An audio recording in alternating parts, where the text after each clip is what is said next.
by the way, let me add something else in here. These are the people that we should be angry. How about Mel Gibson?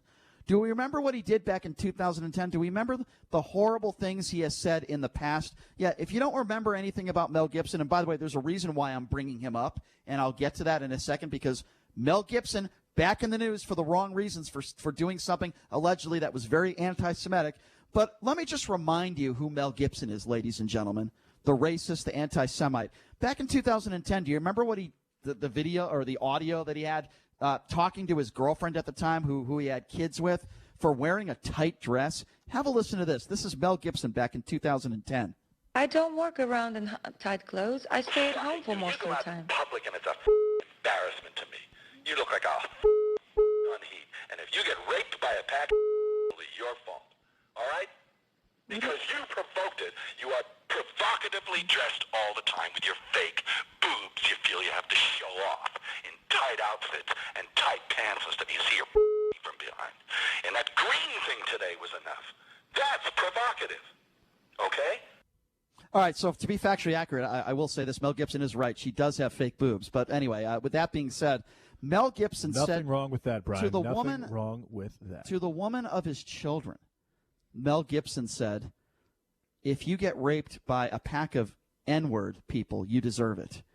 Okay? Anyone who talks like that is just scum of the earth. Mel Gibson is scum of the earth. And by the way, this notion that if you're drunk, you say things that you don't mean, and to the contrary, when you're drunk, I think the real person comes out. I've always felt that way.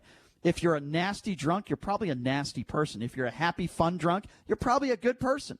And if you're a racist drunk, chances are you're probably a racist. Mel Gibson is scum of the earth. He is a racist. He is a horrible human being. And it's sad because I really do like a lot of his movies. I'm a big fan of the Lethal Weapon movies. He happens to be a very talented guy, but he's a racist. So here's the reason. I also like The Patriot quite a bit. Here's the reason why I bring up Mel Gibson again. Winona Ryder, who I have a lot of respect for, has now accused Mel Gibson of making anti-Semitic and anti-gay comments in an interview with the Sunday Times.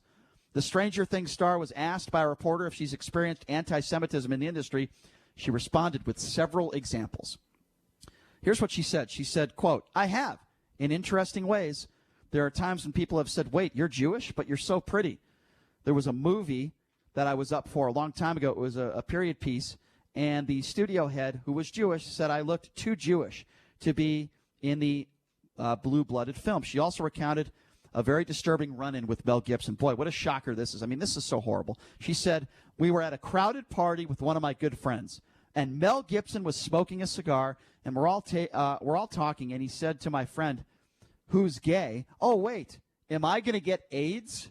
Let me repeat that. Who talks like that? Are there really people in society that are like this? That's pretty lowbrow. It's horrendous. Yeah. And by the way, it gets worse. And then something came up about Jews. And he said, you're not an oven dodger, are you? By the way, let's be very clear about this. Winona Ryder has no reason to lie. She doesn't need the publicity. She's very successful. She has a lot of money. Is this out of the realm of possibility? Let me tell you something. I believe her. I absolutely believe her when she says that Mel Gibson said these types of things.